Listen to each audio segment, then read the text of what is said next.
All right, everybody. Good evening, America. Good evening. President Trump is going to be giving some remarks on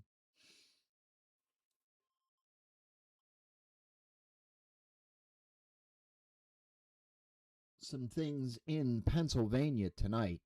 Here, maybe about 15 or 20 minutes, but there's some breaking news out of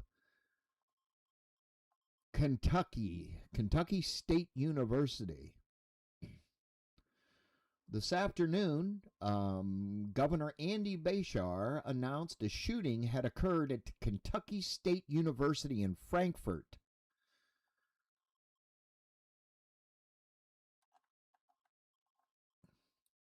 So that's in the world of breaking news.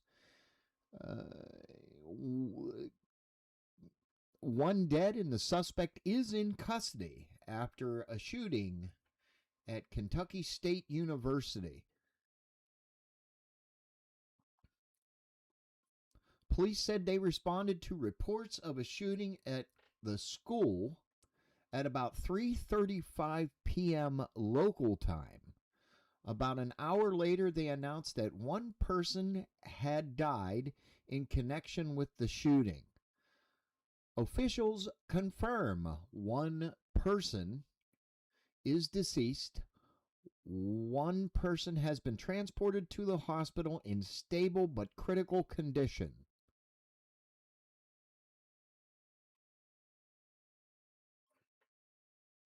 Kentucky State University is a school of about 2,200 students and 450 faculty and staff members.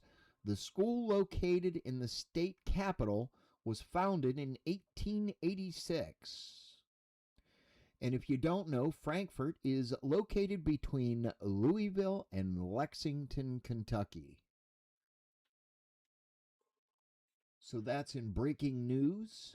I'm going to work to see if I can get some more updates for you.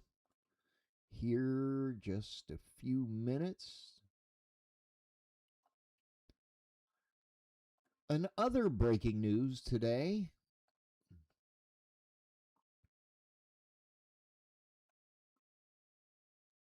We have here, let's see, what is... A plane crashes into traffic during an emergency landing on Florida's busy I-95 highway. Monday night, as a small plane crashed into traffic while making an emergency landing. The Beechcraft 55 plane crash landed on Interstate 95 and collided with a Toyota Camry during the busy evening commute.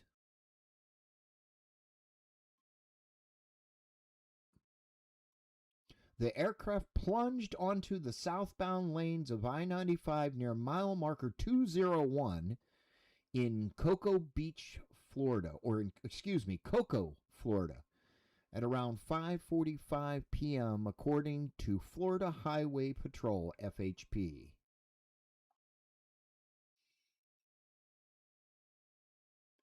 So there's a little breaking news out of Florida.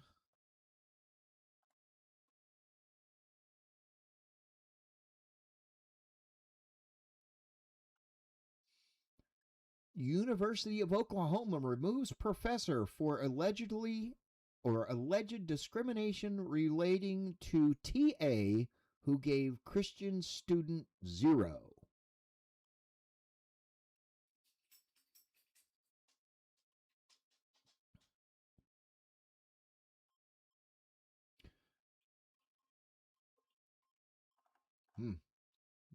That's another good one.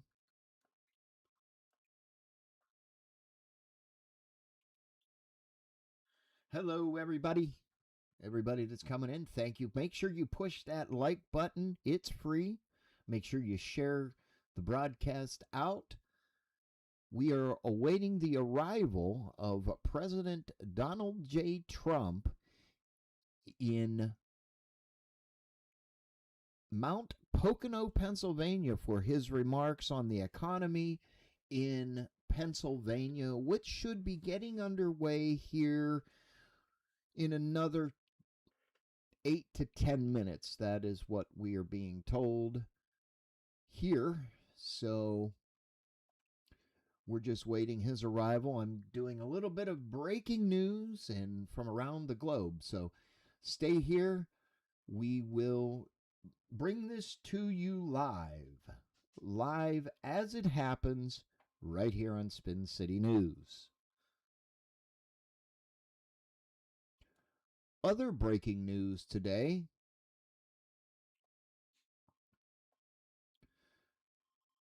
We have here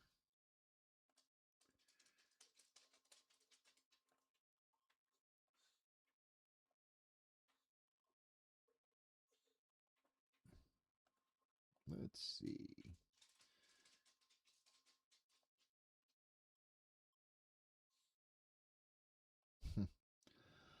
Yeah, that's crazy.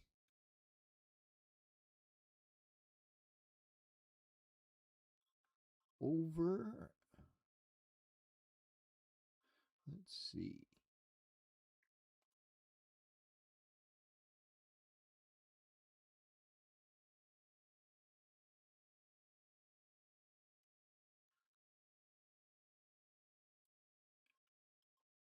Here you go.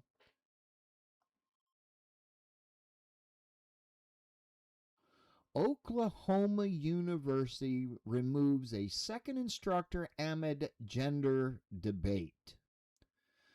A debate over a student's essay on gender norms isn't dying down at the University of Oklahoma, where a second instructor has now been removed from the classroom. Teaching assistant William Kurth was first suspended after giving student Samantha Fulnecki a 0 on an essay in which Fulnecki cited her Christian beliefs to support traditional gender norms. Now the situation has escalated further, with assistant teaching professor Khalil Alvarez facing disciplinary action for allegedly offering excused absences to students who wanted to attend a Friday protest supporting Kurth's return to the classroom, but not for those intending to counter-protest. The university didn't name the professor, but its Turning Point USA chapter did. It claimed chapter president Caleb Magana asked for an excused absence to protest against Kurth's return, and Alvarez refused to give one unless a documented group of counter-protesters could be organized. Critics say this amounts to viewpoint discrimination. The university said a school director noted the university classroom exists to teach students how to think, not what to think, and removed the lecturer from the remainder of the semester. Both Alvarez and Kurth are now on administrative leave. Kurth claimed Fulnecki's essay was offensive, relied too heavily on personal ideology, and we know how I hate the word ideology, and lacked the impractical evidence expected for the assignment. Through students say such evidence was not explicitly required.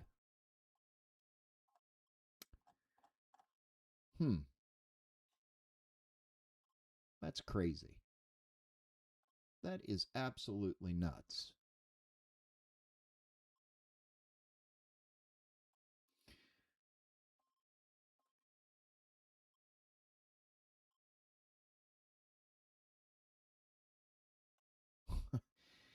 In other news, Illinois governor signs law seeking to limit immigration enforcement in the state. Illinois Governor Pritzker on Tuesday signed into law a slate of measures that seek to limit immigration enforcement in the state as he pushes back on an aggressive federal campaign of mass deportations. The new law follows months of tension between state officials and President Donald Trump's immigration authorities after the administration made Chicago a focal point of its crackdown. Governor Pritzker says, "With my signature today, we are protecting people and institutions that belong here in Illinois. Dropping your kid off at daycare, going to the doctor, or attending your classes should not be a life-altering task," Pritzker said in a news release. "In the face of cruelty and intimidation, has chosen solidarity and support." The bill signed in Chicago's predominantly Latino Little Village neighborhood extends protections for immigrant families and others impacted by federal immigration enforcement. It bans civil immigration arrests at state courthouses or within 1,000 feet of those facilities, and restricts what information Illinois hospitals, child care centers, and or colleges can share with immigration authorities. The measure also makes it easier for people to sue immigration officers by establishing a state-level right to seek damages for constitutional violations during enforcement. The law authorizes recovery of legal costs and compensatory damages, filling a gap left by federal courts that have narrowed such remedies in recent years. During Operation Midway Blitz, which has scaled back since it began in September, immigration officials conducted large-scale raids in and around Chicago in what the Trump administration framed as crackdown on crime. They've arrested thousands of people, including many without criminal records, and deployed tear gas and helicopters in densely populated neighborhoods. Local leaders have denounced the tactics as heavy-handed and destabilizing to communities already living in fear. Well, in that statement alone, if you are here without permission, you are breaking the law. If you are here with permission, you are not. This person, as I will call them, needs to come to the light. Reach out to the light. You can put as many laws or sign as many things that you want, sir. You are breaking the law, federal law, sir. If you are in this country illegally or without permission, you have committed a crime. Just because Juanita and Conchita are in your living room does not mean Juanita and Conchita are here legally. Get it through your skull. These leftist states are completely stupid. The president has ordered the deportation of criminals and anybody that is in this country without permission. You may have come here on a work visa or a tourist visa. Well, that doesn't mean you come here and you stay. When it is time for you to leave, you need to leave. Bottom line, let's not sugarcoat it. You have had the opportunity, and you have the opportunity to still leave this country. But if you have to be detained, arrested, and deported, you will not have the right to come back into this country.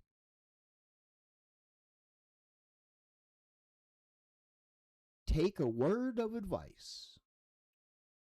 Leave, or never have the chance to come back into this country legally. It's real simple. It just seems to me that people cannot understand the consequences of people that have come into this country illegally.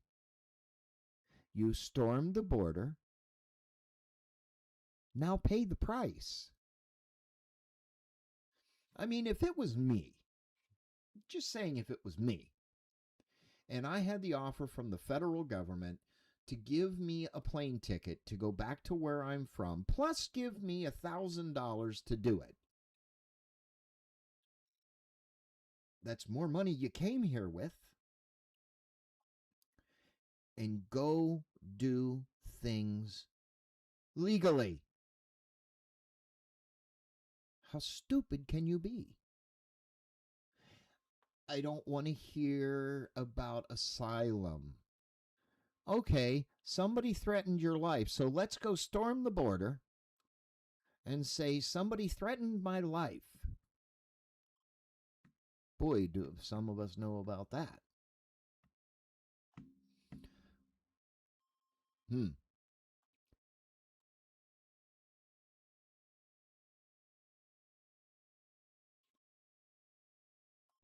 And in other news,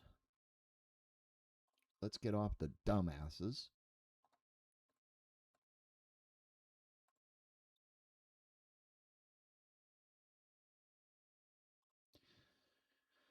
Liberal podcaster labels widow Erica Kirk a grifter who should be kicked to the curb.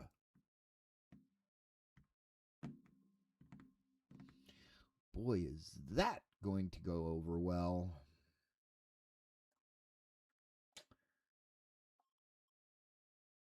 Liberal podcaster host Jennifer Welch of the I've Had It podcast condemned the widow of slain TPUSA co-founder Charlie Kirk on Sunday, arguing she is cynical, betraying her fellow woman.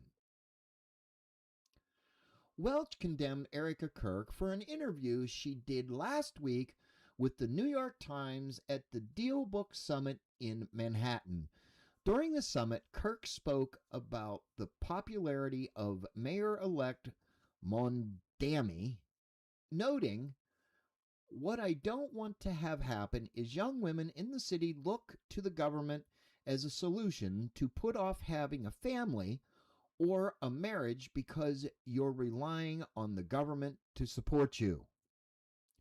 Welch fumed at Kirk's appearance, arguing that it shows hypocritical duality in that she can dress one way for MAGA and another way for New Yorkers, all while pushing conservatism as the benefits from the rights earned by the suffragettes. You actually allow yourself to be afforded all of the luxuries of all of the civil rights fights that the suffragettes and other women fought for you to be able to be a full-time working mother, to be the CEO of a company, the host said. You just weaponized your gender to rubes so that you can grift off of them all.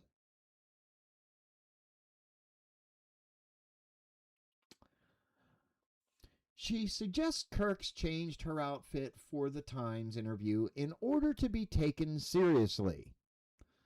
This podcaster has a history of condemning white people and Christians and argued that Erica Kirk is a disgrace to her own cause.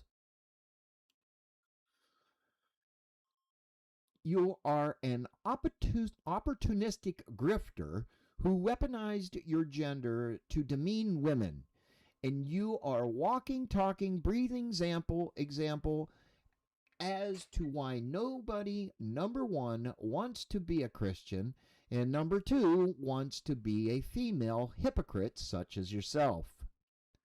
Your language, your organization makes women less safe. When's the last time we've heard anything that somebody feels less safe? All across the board, your deceased husband was an unrepentant racist and a homophobe, and women are a lot more empathetic than you are, Erica.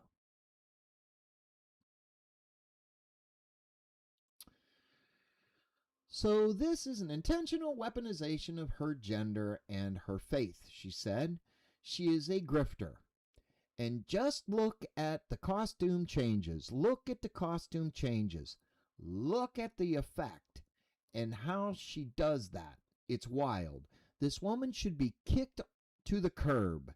She is an absolute grifter, just like Donald Trump. And just like her unrepentant, racist, homophobic husband was.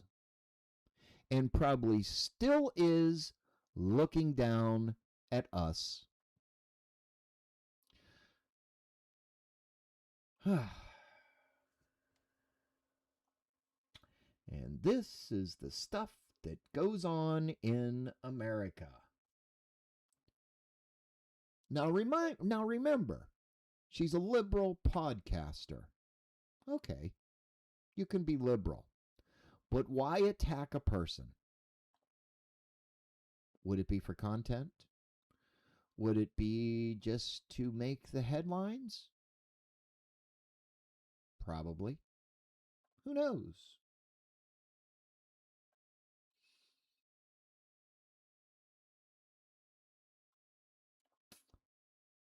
This is what happens. So I apologize. I cannot listen in to the thing that is playing on the screen right now because it has music. And I'm not going to get in trouble for that. However, as soon as President Trump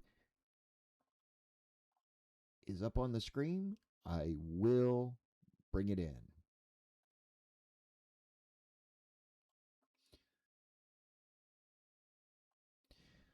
Other news from Florida, Governor Ron DeSantis drops the hammer on Muslim Brotherhood. Effective immediately. Unlike in school, most voters probably don't mind when governors copy each other's homework, especially when it comes to important issues like national security. Well, it appears Florida Governor Ron DeSantis copied the homework of Texas Governor Greg Abbott. And that doesn't bode well for the Council on American Islamic Relations, a Muslim advocacy group that had worked with the Biden administration along with the Society of Muslim Brothers. Just like the Lone Star State, Florida has officially designated both CAIR and the Muslim Brotherhood as a terrorist organization. DeSantis made a sweeping announcement in a Monday evening X post. Effective immediately, DeSantis began, Florida is designating the Muslim Brotherhood and the Council on American Islamic Relations as a foreign terrorist organization. He added, Florida agencies are hereby directed to undertake all lawful measures to prevent unlawful activities by these organizations, including denying privileges or resources to anyone providing material support.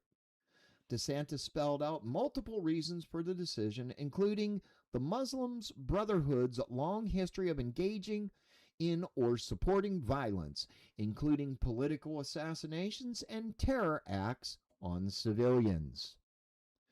DeSantis would also call out the various members of CARE who've been convicted of providing and conspiring to provide material support to designated terrorist organizations. This move comes from months after Abbott made a similar ruling in Texas in November.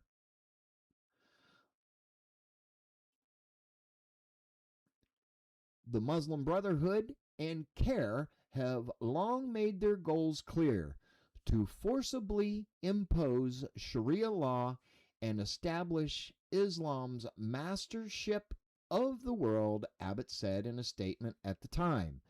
Abbott continued, the actions taken by the Muslim Brotherhood and CARE to support terrorism across the globe and subvert our laws through violence, intimidation, and harassment are unacceptable. Today, I designated the Muslim Brotherhood and CARE as a foreign terrorist organization and transnational criminal organization.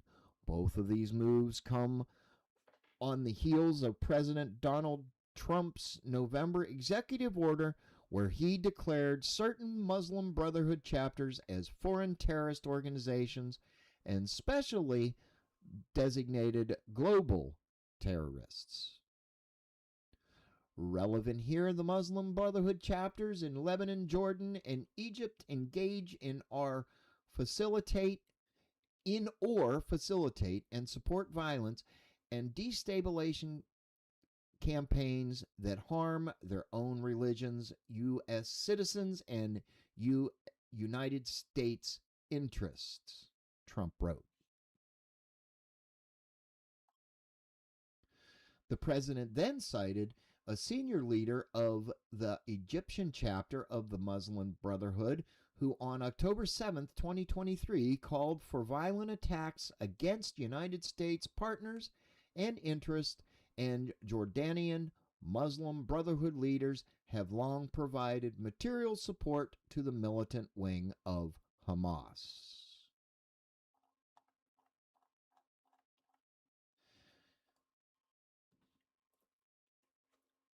Folks, we are dealing with terrorism in the United States. We are dealing with a silent killer. But I can tell you, the things that I read, the things that we see, we need to be prepared. We need to be very prepared for what is coming. And it's coming sooner than what we think, folks. It's coming.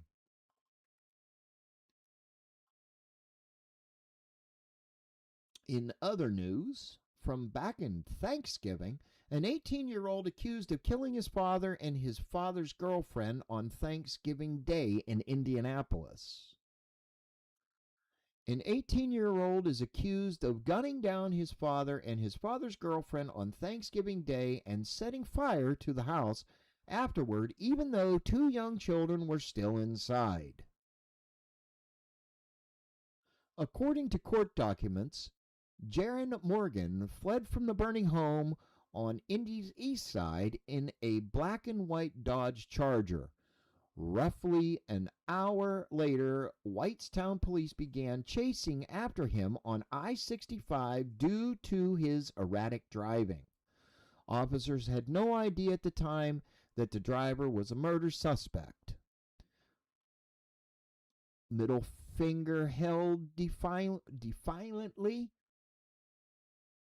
out the window as Morgan refused to surrender even after a spike strip blew out his tires.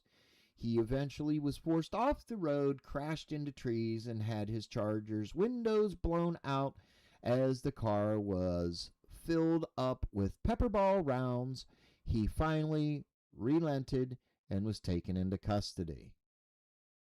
It was only later after, though, the police learned the true extent of the crimes Morgan allegedly committed just an hour earlier.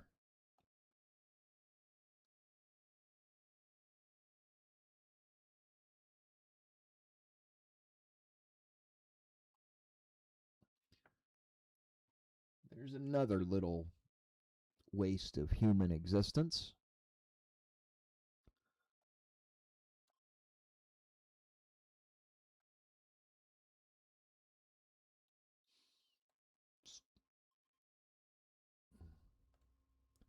Here's another thing from Florida.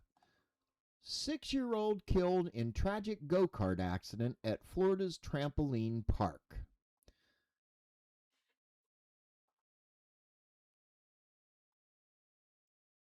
A 6-year-old girl tragically died following a go-kart accident at an urban air trampoline and adventure park in Port St. Lucie, Florida. Homegirl's getting it down on there, guys. Ooh.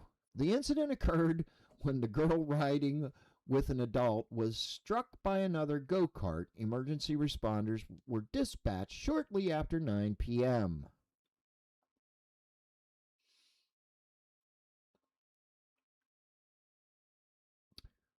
The child was airlifted to HCA Lawnwood Hospital in Fort Pierce, where she succumbed to her injuries the next day, as reported by the Port St. Lucie Police Department.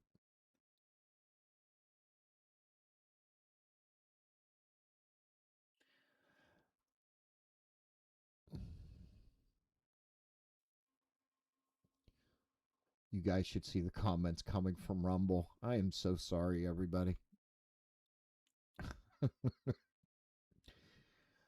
Oh, dear Lord. Very distracting. Thank you. Oof.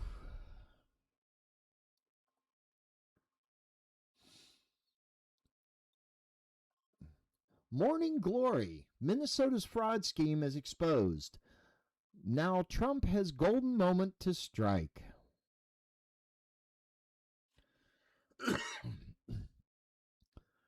George Washington Plunkett was born into poverty in 1842 but rose through the ranks of the Democratic Party machine of New York. Plunkett always defended his machine and its methods. Oof.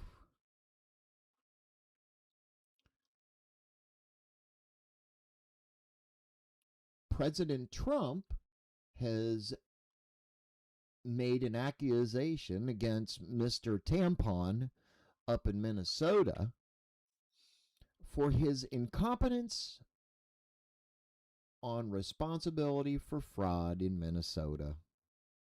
That's nothing new.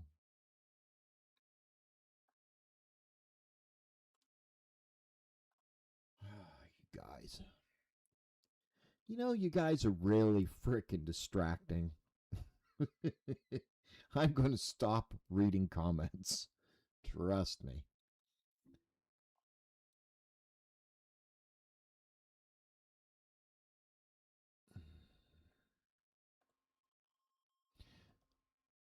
Here you go. Man sues Walt Disney World after claiming he was hit with firework debris.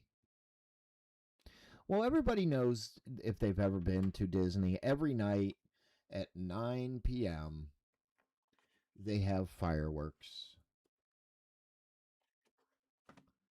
A man is suing Walt Disney World after he allegedly was hit with firework debris. According to legal documents, which were filed on Halloween in the Orange Circuit Court, Fabrico Javier Sanchez Lopez, try signing that name all day, is going after the most magical place on earth for a firework incident that occurred during his 2023 vacation. Okay, so 2 years later, now I'm going to sue Disney.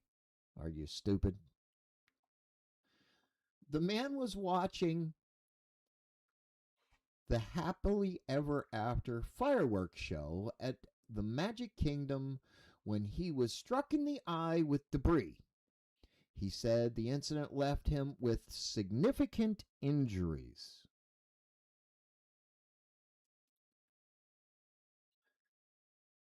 Two years later, Sanchez Lopez is accusing the theme park of failing to account for wind and weather to keep guests safe.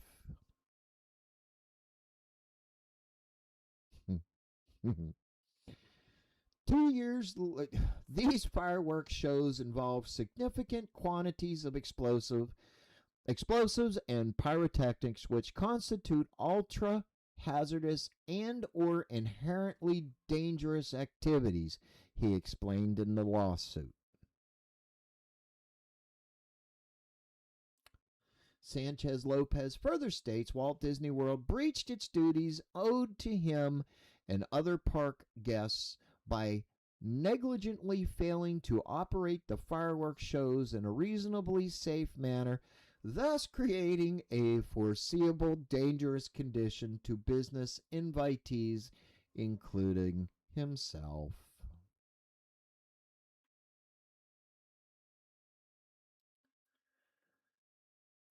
He also accused the famed theme park of negligently failing to maintain or adequately maintain the grounds surrounding the fireworks show, thus creating a foreseeable dangerous condition to him and other guests. You guys need to stop.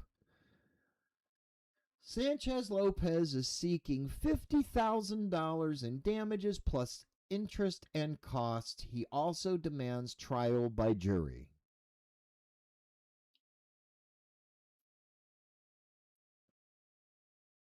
I am so sorry, guys.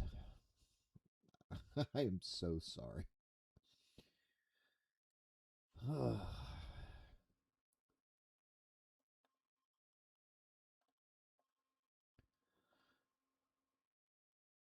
Texas Lottery Texas Lottery player hits 1 million win as Powerball grows to 875 million before Monday.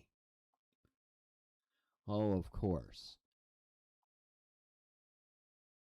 Somebody playing the Texas Lottery won in California. Go figure.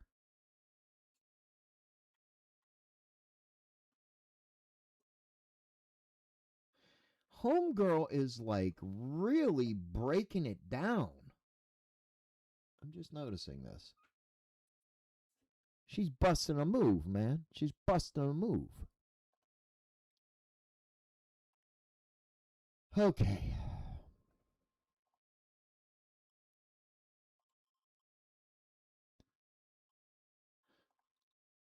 Now, this is something that I do not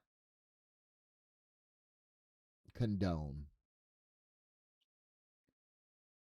And it actually makes me angry and pisses me off, to be very truthful. Massachusetts church keeps nativity scene against immigration raids despite criticism. Now, I'm going to put this up on the screen, and I normally don't do this, but this really, really makes me mad.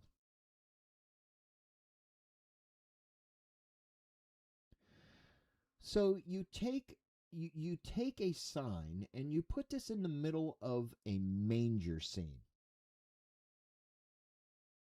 Are you kidding me? Is there something wrong with you? This is a manger scene. Are you kidding me?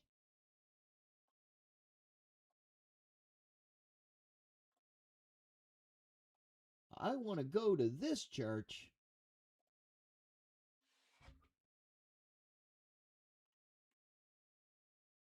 It's coming, guys.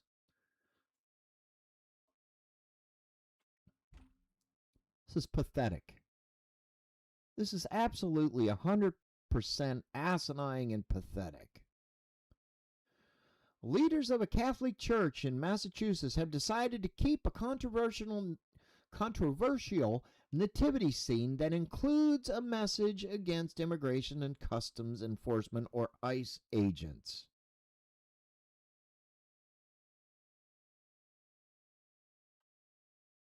Seriously?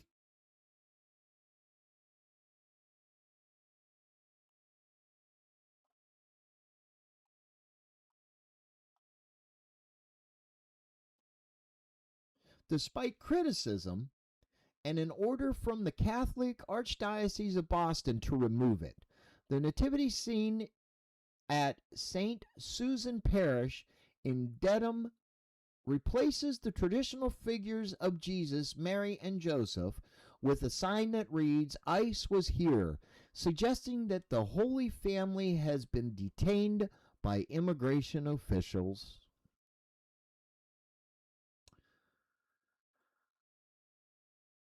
That's pathetic. It's pathetic. Why? Church leaders set up the nativity scene shortly after Thanksgiving as part of a recurring tradition of non-traditional nativity scenes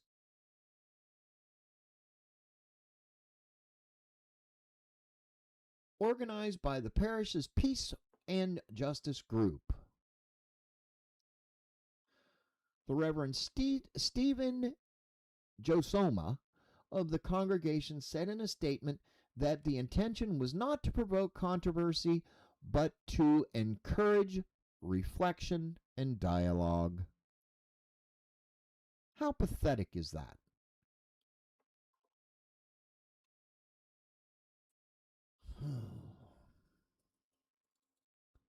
So we should be seeing President Trump here just any moment. I believe I have seen some Secret Service detail there. So that means it is imminent. Let's listen in a little bit, see if there's anything or any announcements or anything, and we will come back to the news here in just a few moments.